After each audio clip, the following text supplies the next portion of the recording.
Alright, nandito po tayo ngayon sa loob ng SMX Convention Center. Dito po mismo sa lugar kung saan nag-iensayo ngayon ang 86 na mga kandidata. As of now, naka-break pa ho sila ngayon. At nakikita natin, ito po yung replica ng stage. Kumbaga, meron itong mga linya para nang sa ganon ay magkaroon sila ng guide. Kumbaga, para na dun mismo sa stage sa MOA Arena ay hindi sila maligaw. Pero kung atin pong titignan, nandito yung mga kandidata natin ngayon, nakaupo at binibrief sila ngayon. At kani-kanina lamang din ay nakapagpakilala na ang half sa kanila. Binigyan sila ng mga direksyon ng Miss Universe Organization kung ano yung mga dapat, hindi dapat gawin. At lahat ng kandidata nakita natin kanina ay excited na rumarampa kumbaga doon sa tugtog ng kanilang opening. At umiindak pa, project na project at nakasuot sila ng as usual, kanilang mga fashionable clothes, napakatataas na heels, na singtangkad syempre ng kanilang gagamitin sa event para masanay na rin ang ilan sa kanila. Yung iba, they opted to wear syempre yung rubber shoes para bilang rehearsal pa lang naman. Kahapon, ang pinakahuling event, kumbaga, na naganap doon sa Malacanang. Pero ngayong araw na ito, magsisimula na ang kanilang full rehearsal at magtutuloy-tuloy na yan hanggang sa, kumbaga, bago yung event sa Thursday. Meron tayong tinatawag na preliminaries sa Thursday. Dito, magaganap naman yung pagrampa nila, ditong 86 na mga kandidata ng Miss Universe para sa kanilang swimsuit competition, sa kanilang evening gown at sa kanilang national costume. Kung hindi nyo may tatanong, itong nagaganap na ito ay napaka-importante syempre pa dahil dito ay pupuntusan sila sa kanilang itsura, sa kanilang galaw, sa kanilang mga suot. At ito ay may dadagdag doon sa overall na kanilang puntos para kung sino man ang tatanghalin na susunod na Miss Universe 2016. Pero itong maganda dito dahil lahat ng sila ay talagang kinakabahan daw yung ilan, may mga excited na rin, pero ang importante ay nakakapag-enjoy sila dito sa event na ito. Yung preliminaries unfortunately ay sold out na yung tickets. Doon din yan gaganapin sa may MOA Arena. Sold out na yan, nabili na daw ng karamihan sa mga mayors pa lamang at ilang mga politiko. Oscar, meron kang katanungan? Yes, Connie, wala naman sa ngayon. Although I'm sure very excited na yung mga kandidato natin at we're really looking forward sa mga susunod pa mga pangyayari dyan sa Miss Universe. Maraming salamat, Connie. Yes, oo. Eto, Oscar. Oo. Oscar, bakit mailibot ko lamang kayo, Dito nakikita natin, meron tayong mga areas pa dito na may mga salamin para nakikita, kumbaga ng mga kandidata, yung mga itsura nila, on how they will be able to project well pagdating ng competition. At nakikita na rin natin dito ngayon si Governor Chavit Singson. Susubukan natin siyang kausapin ng live para nang sa gayon makita din natin kung ano yung mga susunod pa na mga gagawin ng Miss Universe organization. Siyempre, bilang si dating Governor Singson ay siya naman ang sponsor nitong Miss Universe at nagdala talaga dito. Gov, magandang tanghali. Live po tayo ngayon sa Balitang Hali.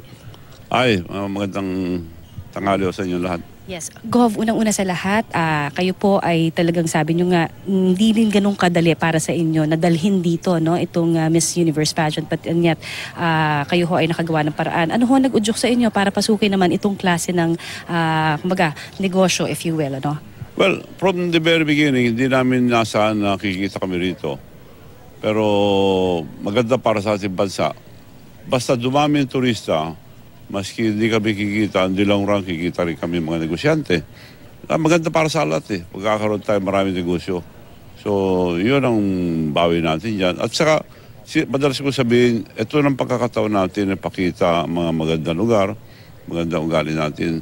Kasi ang gobyerno, alam ko, gumagastos ng billion para i-promote ang kanilang bansa. Ito na pinakamaganda. Dahil papalabas ito sa almost 200 na bansa. Sabay-sabay. Ako, nabanggit ninyo ang daming activities na napansin natin na itong mga Miss Universe contestants. And according to reigning Queen, Miss Pia Wurtzbach, hindi ganito yung naging patakaran o practice nung panahon niya. Kumbaga nasa Las Vegas lamang daw sila.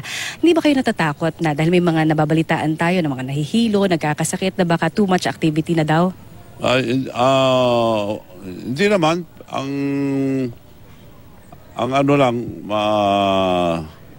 kasi malaki ito dahil nga 300 ang team nila dumating dito at saka dala nila lahat. So Everybody's well po sa lahat ng mga kandidata, lahat ang excited. hinire nila, the best of the best. Number one lahat ng mga hinire nila. Magaling ang organisasyon nila. So ayaw nilang may mali, so practice sila ng practice. So far so good, maganda naman. Maganda naman lahat. Kikita ho ba tayo dito? Hindi, sigurado yan, Ugi. Tuloy-tuloy pa ang gastos dahil nga nagdatingan, ang dami nila eh. This will be very Pwedeng umatras na. This will be very good for the country, sabi nyo nga. So, Maganda para sa ating bansa. Maganda rin para sa aming negosyo dahil marami na mga negosyo. So mababawi rin. sa Thursday, preliminaries na po. Sold out na daw, sir, sa mga politiko pa lang? Sold out lahat. Pati yung preliminaries, pati yung dress rehearsal, pati finals, sold out lahat. Sir, thank you very much sa inyo pong oras ay binigay sa amin. So, ayan po, nakausap natin si dating Governor Chavit Singson. Ito yung sinasabi ko sa inyo, no, may mga mirrors na nakaantabay dito. Nakikita rin natin, syempre pa, yung ilan sa mga nagbibrief no, muli sa mga organizers. Ano?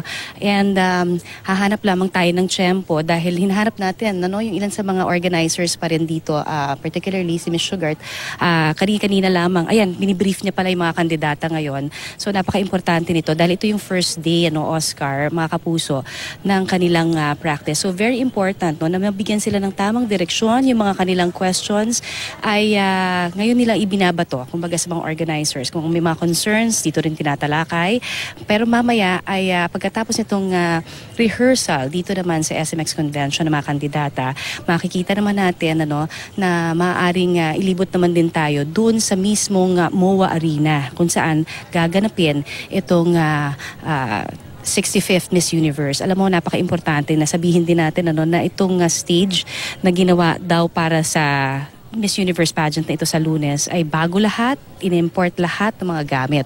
So, antabayanan natin mamaya kasi Oscar, talagang kailangan makita nyo yung pag-indak, yung pag-project itong naggagandahang mga kandidata. Hindi tayo papayag na hindi nila talaga makita. No? So mamaya-mayang konti ay babalik ako pagka nag-resume muli ang kanilang rehearsal. Balik muna sa inyo dyan.